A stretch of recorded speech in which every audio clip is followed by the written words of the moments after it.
Majestic she stands, a tribute to the Oakland Raider organization, an entire organization whose commitment to excellence was first pledged in 1963. Able young John Madden became head coach in 1969 and faced the awesome challenge of maintaining the Raiders' winning ways. He met the challenge in '69 with pro football's best record, 12-1-1, and the Western Division Championship. The Oakland Raiders emerged from the '60s with the finest 3 consecutive years in the history of professional football. No team was more respected, none more feared than the team that proudly wore the silver and black. But 1970 began a new era, a new challenge. The question now, could the Raiders continue to rank with the great organizations of professional sports? Were the Raiders ready to meet the challenge of the '70s?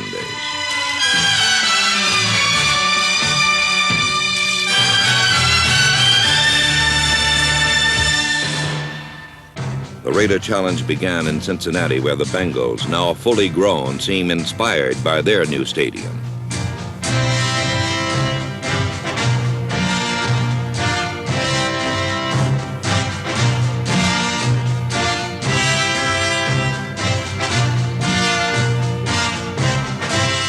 Not even the wizardry of Fred Biletnikoff could tame the Bengals as Oakland lost their first opening game since 1964. But in the furnace of defeat, a star was forged, a rugged, determined rookie from Morgan State, a tight end named Raymond Chester. In San Diego, the Raiders appeared ready to rip off a victory. George Atkinson led the defense with 2 steals. And a powerful offense struck for 27 points.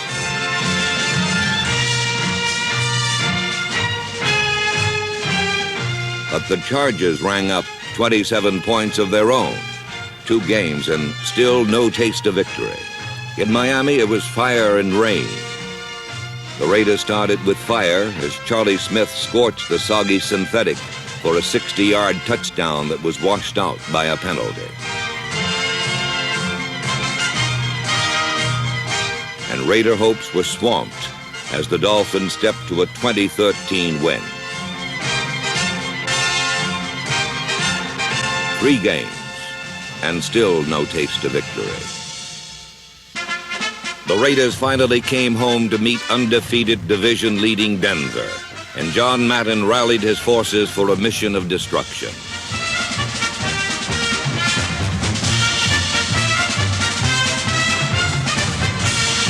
The offensive line of Shell, Upshaw, Otto, Harvey, and Spears gave the runners room to roam, and the runners moved like a relentless silver and black tide that ultimately crashed on a goal-line beach.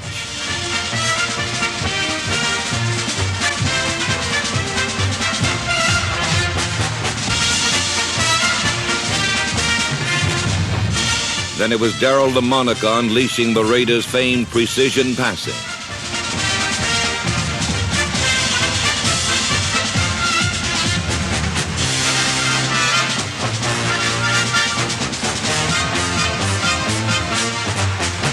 LaMonica's arm whipped, and the ball whistled. There was no derailing the Oakland Express this day as they roared by Denver 35-23. Victory had returned, and loyal Raider fans sighed with relief. But it was a Pyrrhic victory, as All-Pro cornerback Willie Brown was lost with a shoulder injury on this interception.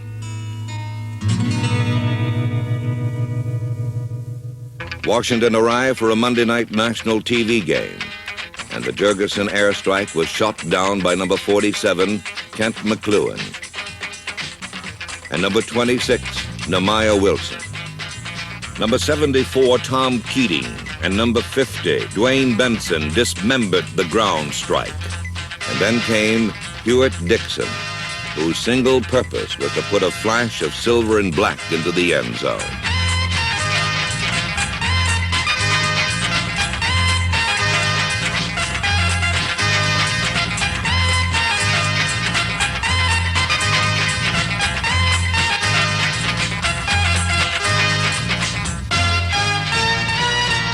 Behind the blocking of Jim Otto and Harry Shue, Dixon was more than the Redskins could handle as he ran for 164 yards. He demolished the Skins' defense and set it up for the bomb which convinced the TV audience that the Silver and Black were back in the fight to be number one, back with a vengeance. Next, Pittsburgh, and rookie quarterback sensation Terry Bradshaw got a look at number 84, Tony Klein, one of Oakland's prize rookies. Number 34, Gus Otto, shut down the corner, and Kent McLuhan shut down the end zone. LaMonica streaked one to Raymond Chester. And then 43-year-old George Blanda came off the bench and hurled thunderbolts to Chester. One was called back, one was good, and one was superb.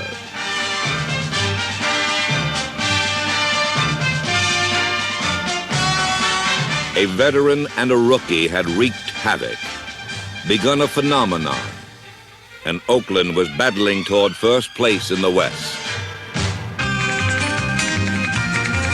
The world champion Chiefs were next, and the Raiders' offense earned an early lead.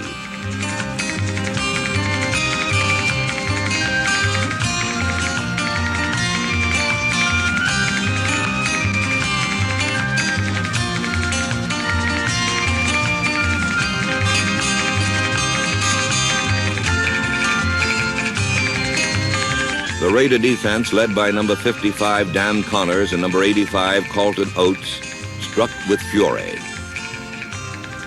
But the talented Chiefs came back to lead 17-14 late in the last quarter.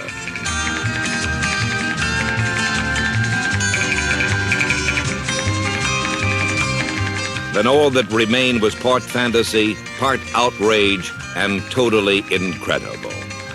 Raider radio announcer Bill King described it this way. Here's the bootleg now by Dawson running to the right himself. He's got a first down. He's down to the 35, and he's brought down at the 28-yard line. Here's a flag, and here's Ben Davidson being jumped on by one of the Chiefs. Two more Chiefs come in. There's a big pile up. Davidson and Taylor are going at it. There are at least 8 Chiefs. Here come all the Raiders. Holy Toledo, it's a free-for-all. It's all along this near sideline here. Stram is out. He's getting Lenny Dawson out of there. He doesn't want Dawson to get killed. After the brawl was over, the defense had to stop the Chiefs, and they did. And the phenomenon got ready to strike again. So the Raiders have the ball with 46 seconds to go. Darrell goes back to pass. A big push coming. He stands up to it. He throws it out to Smith. He takes it at the 32 and dances out of bounds at the 34 as he started upfield behind Lynch. Double wing now. Back is LaMonica to pass. Hey, look. He throws one for Biletnikoff. A fine catch at the 50, and he's creamed at the 46-yard line of the Chiefs. And with 8 seconds, George Blanda is handed the incredibly difficult job of about a 47 or 48-yard field goal. And here's your ball game. 17-14 Kansas City. LaMonica will spot at the 48. It's snapped. It's down. It's kicked. It is good. It's good. It is good. George Blanda has kicked a 48-yard field goal, and the scoreboard shows the Kansas City Chiefs 17 and the Oakland Raiders 17. Back home, the valiant Raiders met Cleveland for the first time ever and led early. But the Browns, a perennial NFL power, came roaring back.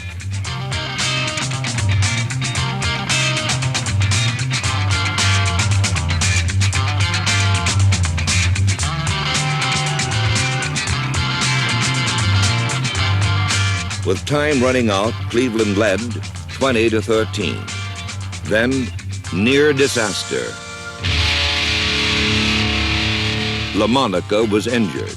Blanda came in, and all that remained was part fantasy, part outrage, and totally incredible.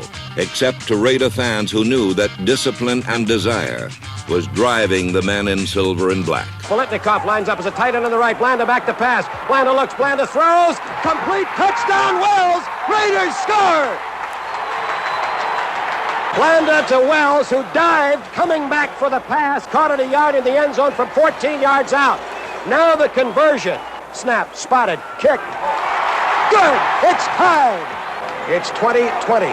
44 seconds to go. Nelson under center. Split backs behind him. Back he goes to pass. Gets the blocking. All the time in the world. He drills one, intercepted by McLaurin. McLaurin at the 50. McLaurin races wide to the right. Knocked down by Kelly. The Raiders have 2 timeouts left. They have the football with 34 seconds to go. It's a 20-20 game. Blanda back to pass. Here comes Jones. He's blocked. He throws to Dixon. Dixon going for the sideline. Gets out of bounds on the 45-yard line of Cleveland. 7 seconds to go. They're going to try a field goal from 53 yards. The odds against this must be about 76 million to a half. Well, George did it from 48 last week with maybe 3 feet to spare. Left hash mark. Stabler will hold. Stabler not as experienced holding as LaMonica. 4th down. Here it is. Snap. Spotted. It's kicked. That's got a chance. That is good. It's good. Holy Toledo. The place has gone wild. I don't believe it. I don't believe it. The Oakland Raiders 23.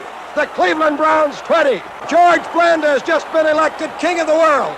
In Denver, Oakland followed the script perfectly, taking a quick lead.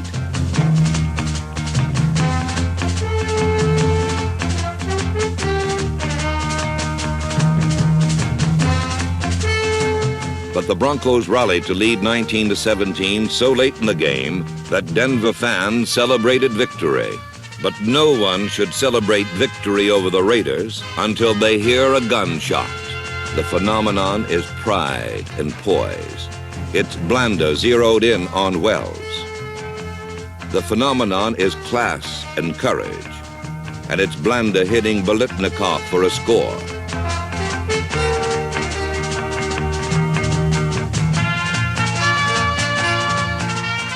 The phenomenon is discipline and desire.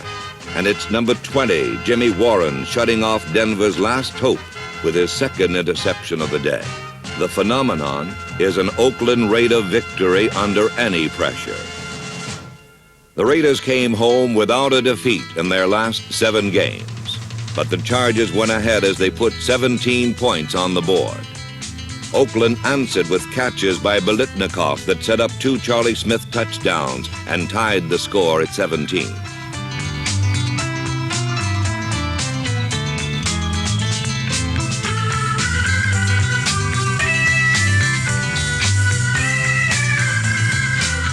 Then it was Tony Klein spinning the Charger attack to the ground. It was Dave Grayson pulling butterflies out of the air. It was Bill Lasky giving the Raiders one final chance for Darrell to drive them to victory. It was unbelievable. It was Oakland hanging from the cliff again. 17-17, they're hanging from the cliff again. The biggest play of the day ahead right now is how to get 4 yards or better here. What happens after that will take care of itself. Darrell drops back to pass. Here comes a big one. He looks once. He's going to run. He's being pursued by DeLone. He's at the 40. He first down at the 45. 30-yard line. He's out of bounds. Holy Toledo.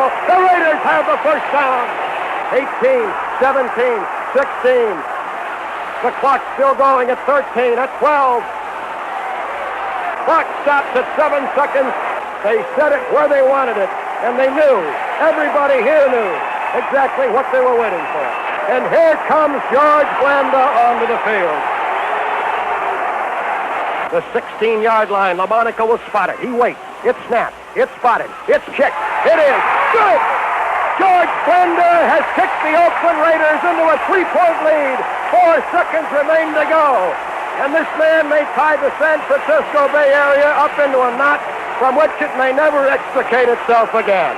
In Detroit on Thanksgiving Day, 4 days after the Charger game, Oakland lost a 14-point lead and the game as the playoff-bound Lions bellowed out in victory.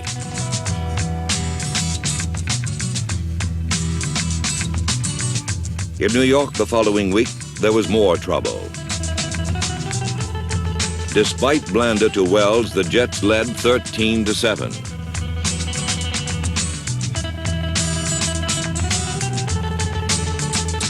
Time was fleeting when a now healthy Willie Brown intercepted, and Oakland had only 8 seconds and 1 chance to win But if anyone thought Oakland could do it, the Jets should have. For it was in the historic Heidi game of 1968 that these Jets were certain winners until the Raiders exploded. In less than 20 seconds, Oakland scored twice and sealed the Jets' fate, a fate that in the 60s had doomed many opponents. For the Raiders were a team with last-second victories stashed somewhere beneath their battle-scarred silver and black helmets. It wasn't miracles, and it wasn't luck. It was instead a team poised, a team responding to challenge, ready to make and take any break. Any team is allowed one miracle, maybe two, but the Raiders defied all odds to become the winningest team in the American Football League since 1963. Now this tradition, born in the 60s, would be most severely tested as the Raiders confronted another impossible must-win situation. The Raiders get the ball on the 32 or 33. Holy Toledo, one more shot they have. Well, this is stringing it right to the end. They may not have another one. It's 13-7 New York. 8 seconds to go. LaMonica comes in. Wells is back in for Biletnikoff. He's to the left. Sherman to the right. Loose quarterback coverage. They're way off. They don't want to give up the bomb. LaMonica's back. He looks. He's throwing deep for Wells in traffic. It's batted around. Wells catches the ball. Wells has caught the ball. Wells has caught a touchdown. And it's tied 13-13. 3 New York Jets. 3 of them were all over Wells. They batted the ball up in the air. Wells caught it, falling down. The Raiders. I don't believe it. 1 second left. The conversion to be tied. This is ridiculous. This is utterly ridiculous. The Raiders had a chance to win it if Brenda can check the conversion. Spotted. Checked. It is good. The game is over, and the Oakland Raiders have come out of nowhere, out of absolute, utter, and certain defeat, to defeat the New York Jets, and the final scoreboard shows the Raiders 14, the Jets 13. And now the big one, to decide who reigns supreme in pro football's toughest division. No last-second heroics today. Not today. Instead, hit, control, take charge, dominate. We can't make mistakes in this game. Let's go, boys. Let's go, man. The Raiders made no mistakes. Davidson, Oates, Keating, Klein, and Dotson did not make mistakes.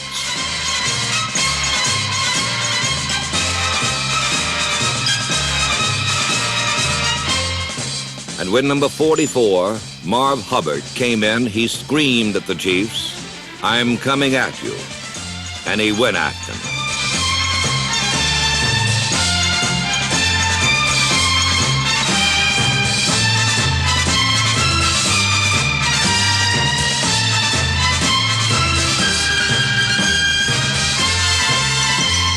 And when the Raiders' brain trust talked, they spoke of going right over them.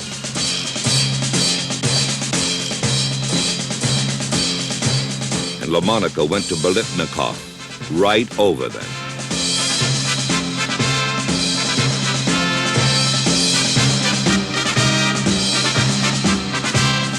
No miracles today, just mind and muscle, silver and black, and number 1 in the West for a record-breaking 4th straight championship.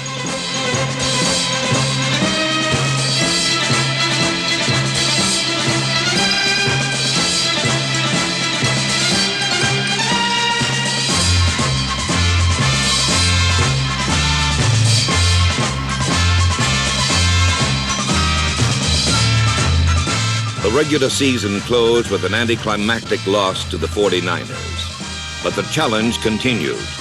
For now the Raiders, with amazing George Blanda as their most inspirational player, would host Miami in the playoffs. The AFC playoff looked like it would be played in dolphin weather. Before kickoff, the sun and the 18th straight sellout crowd filled the Coliseum. But the field hadn't dried, and the going was tough for both teams.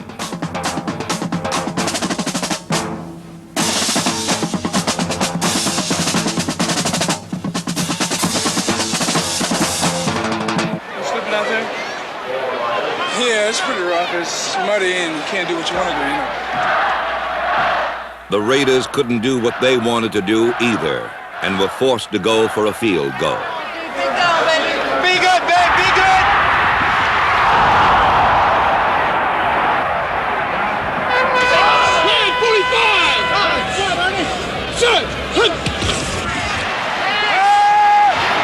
The Dolphins scored first, and 7 points could win in this mud.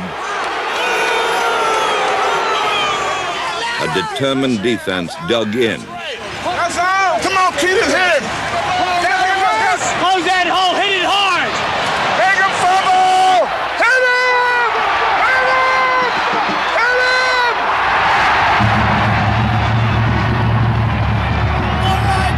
Hit him! Let's go, Ben! Greasy wants to sleep! And while the destroyers put Greasy to sleep, LaMonica picked the Raiders up and passed them goalward.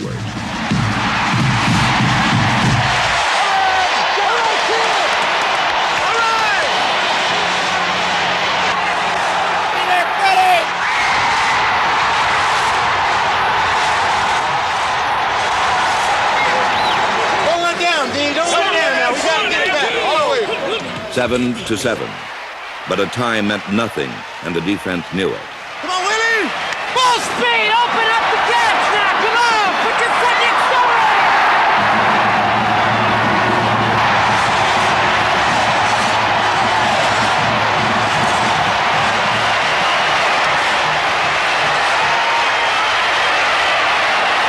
Greasy was kept down in the mud, but the Raiders still needed more points. Big play, big down. Come on, baby!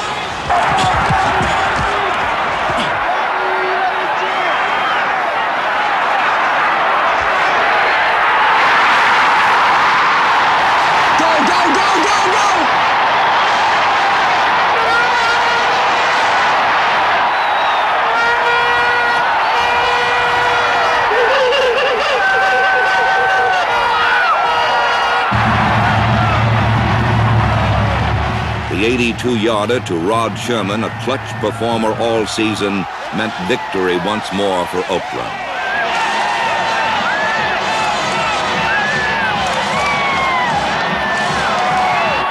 So it would be silver and black in Baltimore in the AFC Championship.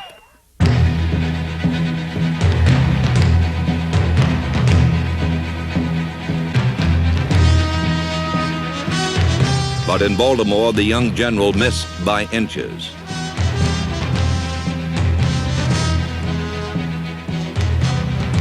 And then was missing from the game, leveled by a bulldozer named Bubba.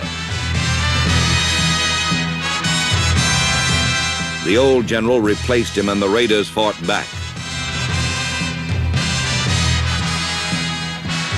But in the end, it was John Unitas, NFL Player of the Decade, who hit for the big play.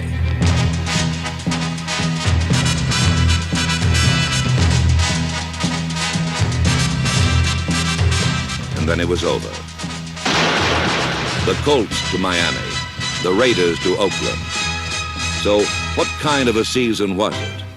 After 11 years of struggle and dedication, a day of defeat curtailed the destiny of the Oakland Raiders.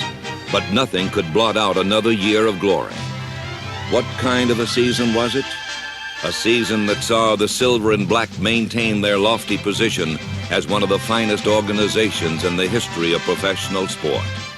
It was a season that merits a salute to the coaches, backup men, and special team warriors like George Bueller and Pete Banaszak, Eyeshide and Stabler, Toms, Todd, Coy, Highsmith, Budness, Irons, Bowie, Weathers, McKinnon, and original Raider Wayne Hawkins.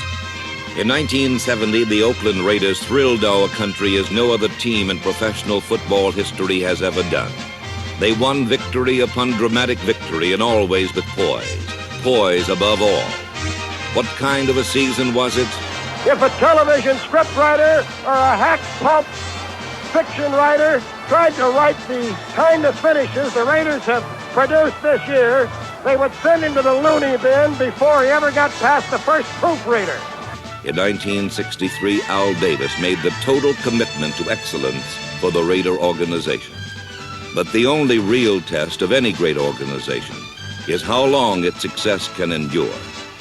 The Oakland Raiders have met this test. People said it couldn't be done, say that it cannot continue. But this is the challenge, and the Oakland Raiders stand ready to meet the challenge of the seven.